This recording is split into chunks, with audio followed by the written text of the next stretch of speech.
Welcome back to the Papa Mate channel. How you doing? How you doing? Come on and sit down because today we're going to be looking into the world of sororities. School has just started and that means the internet is getting flooded with peak sorority cringe like this.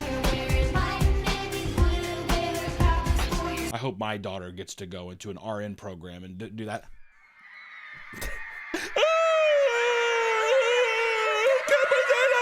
Stupid bitch. I mean, I'm talking dancing, screaming, and a staggering amount of blonde, white women. You want the numbers, Mason? I tell you, whoever fucking has those beauty shops where all they have to do is the same haircut every day, making money. That's what I'm gonna do, man. I'm gonna fucking get a sex change and I'm gonna be a big old broad that bleaches hair near an Alabama school. That's a good idea. Or by Ole Miss. Or Utah. For Utah. Every year, millions of women gather in their mega mansions and prepare a siren song to attract more members. And today, we're going to be looking into some of the most insane or uncomfortable things to ever come out of sororities. What started out as a great way for women to get higher education has now developed into something most of its founding members wouldn't even recognize. For those who don't know, sororities are just the female versions of fraternities. Fraternities is where the bros, all the business majors get together and drink brews, pal around and go to the games. The sororities are all the RN people who get together. Psychologists, RNs. They're a little more different majors than the frats, I'll give them that. And they scream and dance and they do TikTok dances. It's awesome. They share the similar Greek names that have nearly identical structures in recruiting and leadership. Just like with fraternities, party culture is a massive part of sororities' identity, and they often combine chapters to throw massive parties. It looks like this. You probably thought that was the ninth circle of hell. Nope. That's just a sorority party.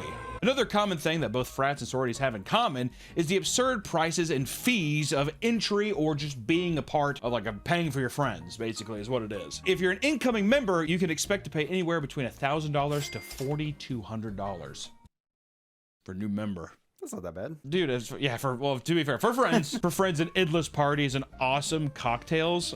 Okay, that sounds like a vibe. I'm gonna lose my V card tonight. I'm gonna lose my fucking V card, and it's gonna be sick, and I hope his name's Tyler. For a broke college kid, that's a lot. Well, that's why you have rich parents. Oh, well, you're spending daddy's money, as you're saying. Oh, okay, well, that's good. If you choose to live outside of the sorority house, that's an additional $1,800 to $3,500, and if you choose to live with your sisters, that can add between $3,100 or up to $12,500. Oh, Daddy, could you write me another check? Anything, sweetheart. How are you doing down there? It's awesome. I'm getting trigger fucked like crazy. This just includes memberships and housing fees. They don't include paying for your school tuition and all the other living expenses that follow suit, such as Greek life events or meal plans. Greek life or meal plans. Okay. But what could cause the prices of these sororities to be so goddamn high? Is it the exclusivity, Nick? A little bit. Could be. Well, it's the houses themselves. Most of the group houses you find on campuses are literal mega mansions. Like, I mean, they're gigantic castles filled with 19-year-old girls screaming and crying and dancing.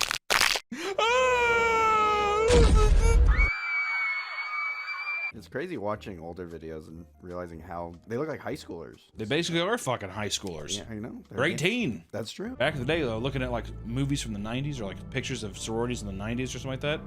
Look at a bunch of old broads. A bunch of old crones. You ever see Hillary Clinton in college? I'm just chilling. She looks like Sabrina Carpenter. Sabrina Carpenter wishes she had Hill Dog swag. The Delta Zeta houses at the University of Alabama, for example, is 40,000 square feet and cost around $17 million. That might seem outrageous. However, that's a pretty normal price for newer sorority houses being built. At other campuses around the nation, these chapter homes range anywhere from $10 to $20 million. That's just the norm. All right, my little angel isn't going any place that's under $10 million house. I didn't raise no little poor whore. I did it! Most of them come with marble flooring, a grand staircase, massive kitchens, as well as meeting halls, entertainment rooms, and pools. Plural again. Pools.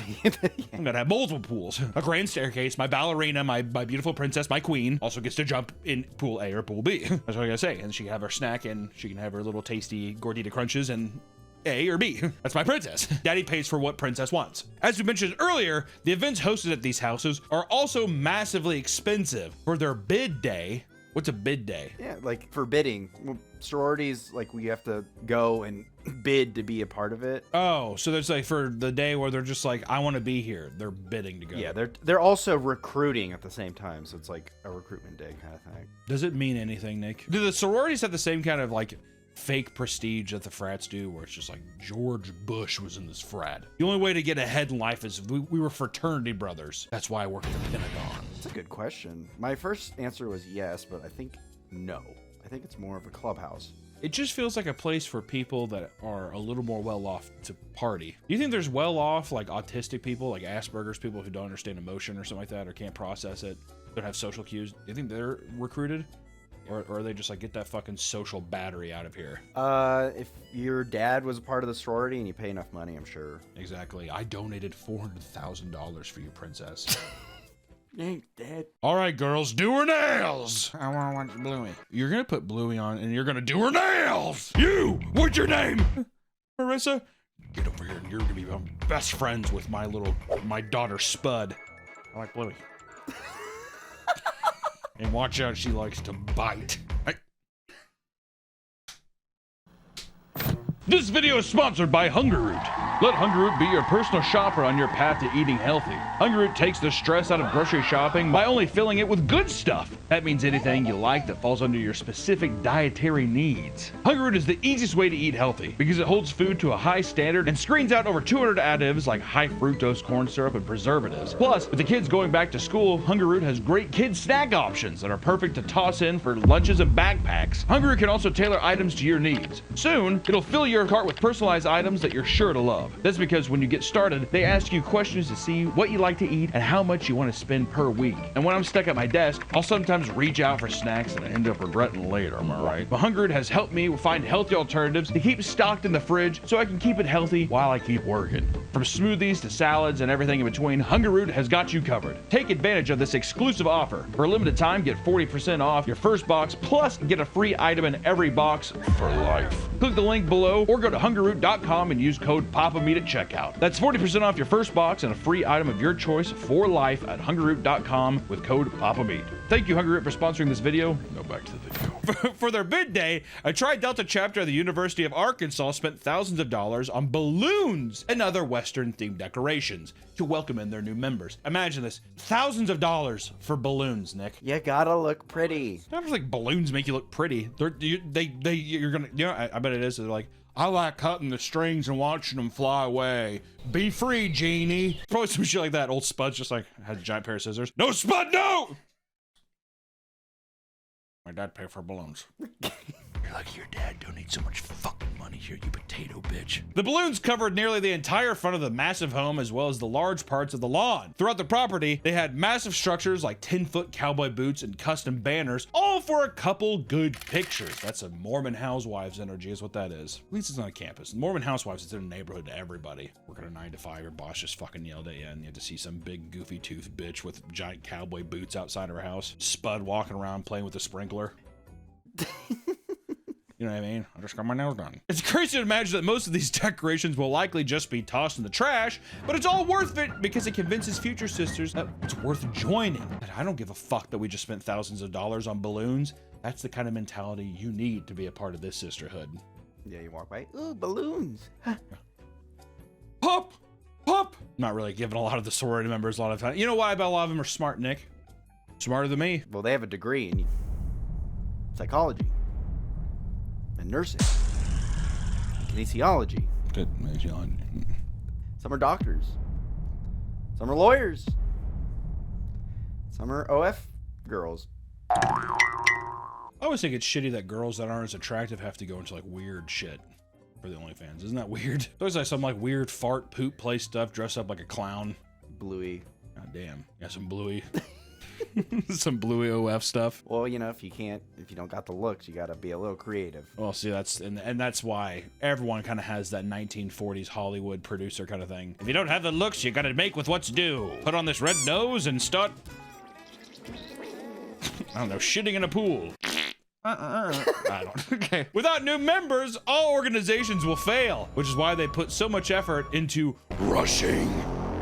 Rushing is the process of recruiting new members. Those interested are expected to meet their current members and attend events at the frat or sorority they'd like to join. On the average campus, you can expect to find anywhere from 10 to 15 different sororities, all competing for their attention. To do this, they not only decorate their houses, they also post all sorts of social media content to hype themselves up. Hype beast! In the mid-2010s, multiple sororities at Alabama posted Pinterest-style recruitment videos. At the time, Pinterest was all the rage with people using their filters and posting their aesthetics, aka white women's heaven, Pinterest. So they tried to capture that lightning in a bottle and turn it into a video. Each post had lots of slow panning shots and colorful filters over pop music. As you expect, many people pointed out that all the women looked exactly the same, referring to them as a bunch of quote unquote basic bitches. We didn't say that. I said it. Oh. I said it because every girl at a state school looks the exact same.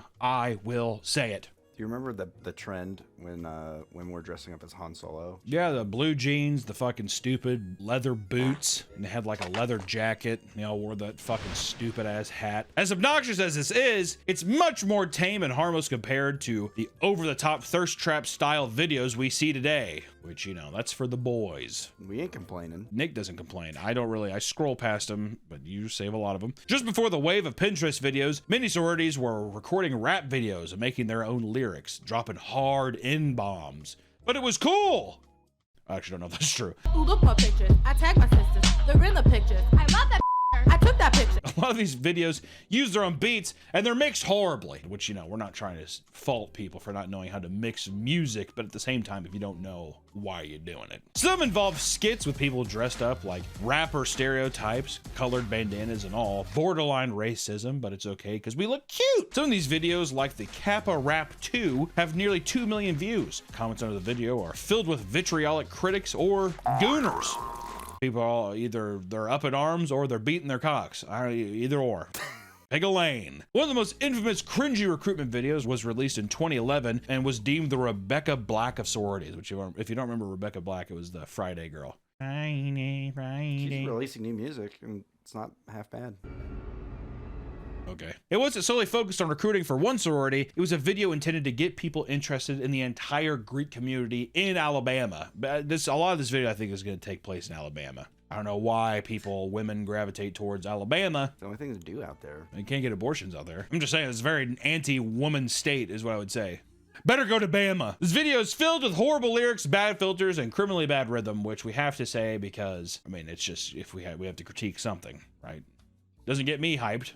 Gets me. Time of its release, it got the Panhellenic community in trouble because it made the university donors, who were the parents and grandparents of the girls, look terrible, which you can't mess with daddy's wallet. That's why Spud never, I never complain about Spud. She's not in the videos. She's holding the camera. Yeah, she's the boom operator.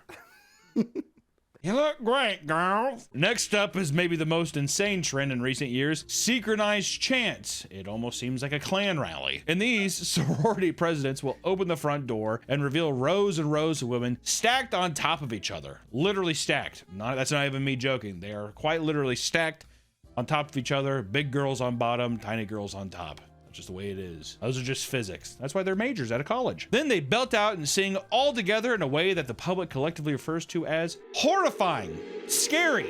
It's so universally disliked that most of the chapters that post these types of recruitment videos have to turn off comments because the intense response is so negative. I wonder why. Because they look like a cult. It looks so beautiful. It's also just such a high, shrill wall of sound. Like it's like if a 1,000 hornets were flying at you. Also, you got to open the door and show it. It's very uninviting. Isn't it the opposite? If they're opening the door, they're inviting you in? I mean, the first thing you see is a bunch of women on their knees screaming at you. Got a couple vampires in chat just being like, open the door and invite me in. Well, I guess I can stick around for a while. The chant video for Alpha Delta Pi in Texas was one of the first to catch the attention of the public, and it has since been associated with fear. Those who have watched it are quick to point out how cultish and intimidating the chants are. It's made worse because the video's resolution has been degraded over time, and many of the girls' eyes and mouths are just black voids. This has resulted in the video being referred to as a portal to hell. Dad, you see our cute video? He's like just frozen in fear in his lazy boy. She grabs his wallet out of his back pocket. Thanks, Dad. In recent years, chants have moved away from front doors and are now out on the campus for everybody to see. However, it's still hellish in a brand new way. At Baylor University, a recruitment video went viral where the sisters grouped together to creepily perform a Taylor Swift themed song. I knew true sisterhood was soon to be near. I found it, I found it, I found it, I mean, come on, what the fuck do people expect? Yeah, we're not going to do Taylor Swift. As if that's not the exact demographic of Taylor Swift. I mean, what the fuck are we done? Today, recruitment videos mainly consist of elaborate dance videos. While the quality has certainly increased, they are off-putting in their own special way. I think, one, there's a couple reasons, Nick. I don't think any group of people singing anything, I think that we've just moved past it. I feel like flash mobs killed that. Yeah, that was like 20 years ago, too. Flash mobs killed it. The sisters are staged outside of their home, all adhering to a specific theme that can range from Barbie to denim. The entire sorority screeches in the background with their hands in the air, while the most traditionally attractive skinny blondes are put front and center. Those are the show women. Yeah, the show ponies. Yeah, you put your donkeys in the back. Exactly. Put the donkeys, the asses in the back. Those that have been part of. I love women. I think it's horrible how these women treat each other. Catty bitches. Put some of the chubby ones up front for once. Nick, are you saying that you only like the sorority videos whenever you have a couple fucking ugly ducks up front? I think so. Just show, like, I think if you put all your good show ponies up front, you're hiding something.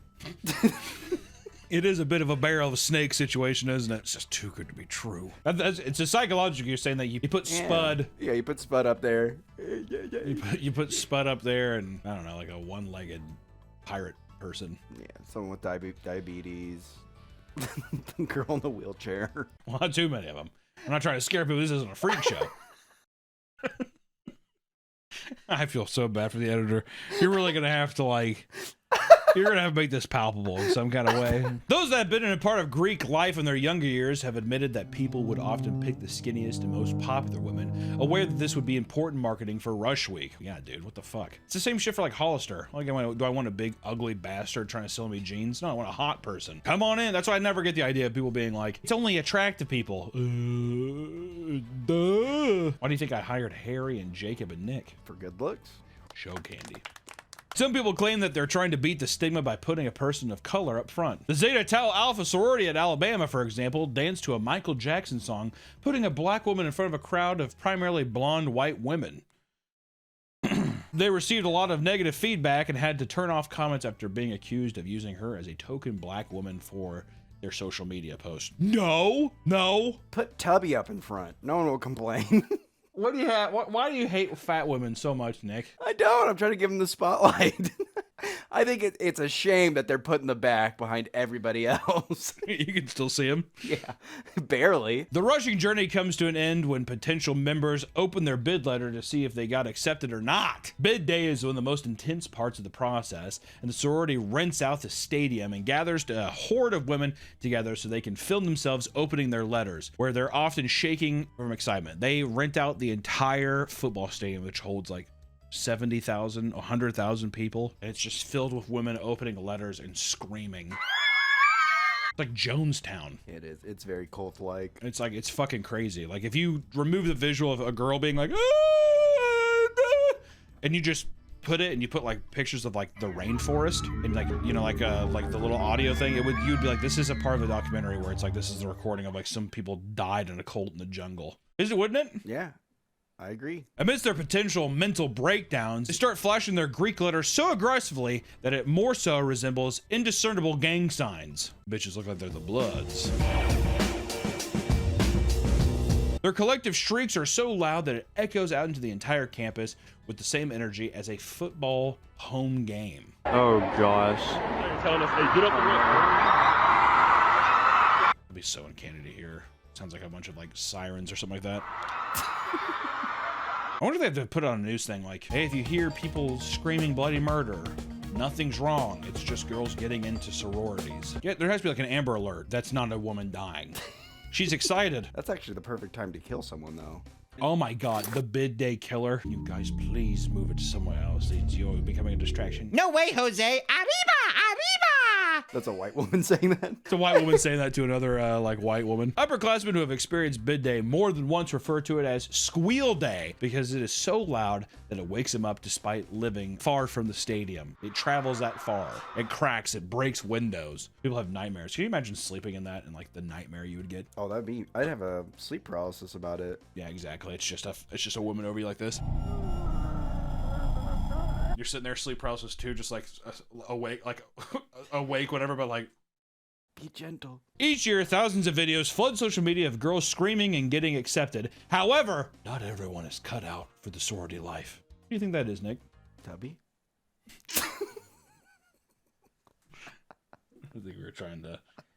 I think we were trying to gesture to that without saying it, but out of hundreds of new members, a select handful don't get in, and it is a life-altering event. They too begin to shake, more so from anguish as they realize that they missed out on climbing the social ladder. What's insane is that it is anguish, but there is no discernible difference between happy or sad. So all in all, it's a very confusing viewing experience, if I'm being honest. Well, first they get happy, then they're sad. Yeah. Huh? And there's a woman next to her like, ah! This is both happy and sad. Ah!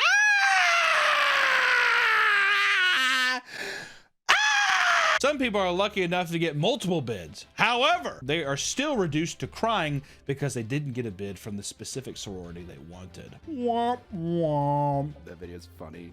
She's like, I got accepted. She's like, oh, dang it.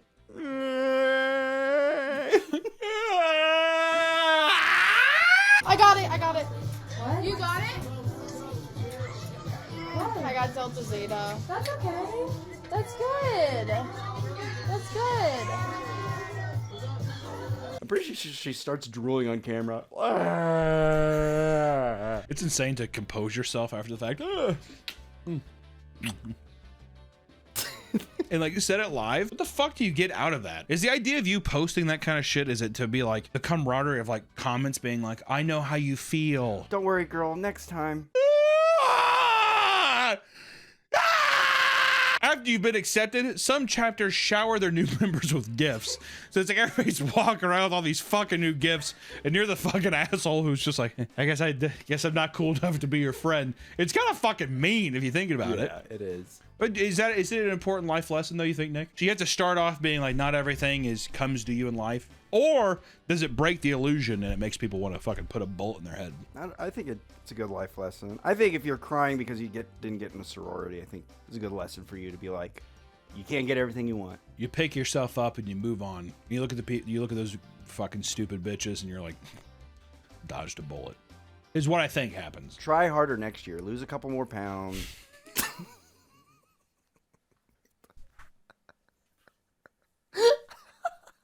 The editor is Sisyphus with this video, dude. Finds a good ledge, and oh, there goes the ball once again. Pledges at Kappa Delta received at least 30 different branded shirts and sweaters on their beds. What? Yeah, 30 different. I mean, how many fucking, I only have so much space in my closet, bitch. They also got bags of goodies and other random branded knickknacks, which easily rack up to hundreds of dollars of product. So you're getting free shit all over, you know? Many pledges are overjoyed, but little do they know what awaits them. Just because they got in doesn't mean their trials are over. After all, they still have to endure hazing. Fraternities are not the only ones who include violence in their hazing rituals. Sororities are just as guilty as, and sometimes even worse, because bitches can be ruthless. Women are evil. I meant towards each other. Since a lot of these girls join sororities for social status, one of the most common hazing rituals is humiliation. What? One sorority grabbed their pledges and held them hostage in the basement of a home and tickled them until they peed themselves. Stop! Eats! Go! Eats! Go! If I knew I just had to pee myself to let, like, Just piss I myself. would just be like, oh, you didn't even tickle me. I'm already wet. I would piss myself and then I'd complain about how expensive my panties were to the other woman. Oh, dang it. These $60 Victoria's Secret sheer panties that my boyfriend loves has got piss all over them. Oh, well, I bet he'll still like them. Right, ladies? I'm the biggest girl of all. They call me the bowl around here. The whole campus is a china shop. I'm here to make a mess. Yeah, we accepted the bid of the bowl. Why? Each pledge had their hands and legs duct taped while their big sister and other members tickled them, and the goal was to last as long as you could until someone lost control of their bladder, ending the ritual. After one of the pledges peed, everyone began to clap and celebrate, and the girl was handed a pair of sweatpants and walked home. They kick her out? Yeah, she didn't last the trial. Oh, so if you pee first, you get kicked out? Shouldn't have drank all that Sprite before I came in here. Another common ritual is having girls strip down and have them sit on dryers so they can use Sharpies to circle the parts that jiggle. God! If they don't lose the weight, they are cut from the sorority. That's what I told. They don't like. Well, I as the bowl am not sitting on the dryer. I am the dryer, if anything. I'll shake the girls and you guys can do whatever. Not about to point out my flaws with a Sharpie. I'm not losing weight. I refuse. You're the bowl. I'm the bowl. The sorority at University of Connecticut was suspended after making pledges drink alcohol and act like they were animals. Easy for me. With the final act forcing people to get on the ground and shake, which they called sizzling like bacon. This same organization had trouble at a different campus. Pledges were forced to face a basement wall while the sisters in lingerie paddled them and aggressively screamed. Doesn't seem that bad. That seems pretty fucking horrifying to me, if I'm being honest. All of this seems just horrible. I'm like, it's all so much more evil. Like all the guy stuff, it was just like, yeah, dude, I'm gonna give you a titty twist, you're gonna eat my cum. Okay. Or we're gonna get drunk. I don't know if we're gonna play night crawlers in my bed. We're gonna play anteater and the anthill is my asshole. This stuff is just being like, let me circle these things. Also, if you don't modify this, you're gone. Because women are mean. Well, they're mean. Evil spirits. They'll point out your flaws. Evil. I spooky. I don't like them. Get away from me, Nathan. The Delta Sigma Theta sorority at the University of Tennessee, Chattanooga, sent a rusher to the hospital after a hazing ritual. On April 10th, 2009, Jasmine Johnson made a report to the university she attended, accusing members of her sorority of violently hazing her. In a report, she stated that she was told to meet at the pavilion next to the football stadium as part of the first part of her ritual. When she arrived, one of the girls began to punch her in the side of the head, while the other girls poured cold water on her head and sprayed vinegar in her eyes. Welcome to the sisterhood! She was instructed to meet at a different location near a local high school where she was doused with chocolate syrup and milk. I'm gonna just say, after I got basically pepper sprayed and beaten the hell out of, I wouldn't willingly go to the next spot, even if it was. And then also, I'll tell you, the chocolate milk and chocolatey sauce, Sticky. it would be a line too far. I'm all bruised up and swollen, and now you just ruined my fucking, I just bought all this new clothes with Kohl's cash, and it's ruined. You know, what the fuck is that? This was followed by sorority members forcibly breaking eggs over her head, chest, and stomach, and once she was on the ground, they began to kick her and finish the ritual by hitting her knees and knuckles with a wooden paddle. Where do I go next? Jasmine continued to experience pain in her stomach and head long after the hazing ritual ended. Concerned, she asked her mother to take her to the hospital, where doctors diagnosed her with a severe concussion, stomach bruising, and contusions. After the university became aware of this incident, it suspended all activities at the sorority, issued a no-contact order for all members, and investigated the possibility of pressing charges. AKA, none of them got kicked out. Hey, time out! Resume in the second semester. And don't look at her anymore. Go to your mom and be like, can you take me to the hospital? And the doctor's like, we just want to do a quick CAT scan. She's just like bloody and bruised. Mom, I feel fine. It's strange to see the ways in which sororities market themselves to the public as the cool sorority, right? The cool sorority. Especially when moments later, you're being punched in the side of the fucking head by your supposed sisters. By your sisters, right? Sororities can be cringe. But I suppose it's fine as long as it doesn't extend into physical violence. You know, I think it's nice to find your place in new social environments, and I think it's a good idea to experiment in ways where you can, you know, blossom your social network of things, and just, you know, life is only easier whenever you have a big network of friends. It's true, professionally, even in college, all that kind of stuff. But at the same time, women are evil. A lot of women can be evil, not all. A lot of men and women can be evil, and a lot of those evil people are in fraternities and sororities. I'll say that. Bye.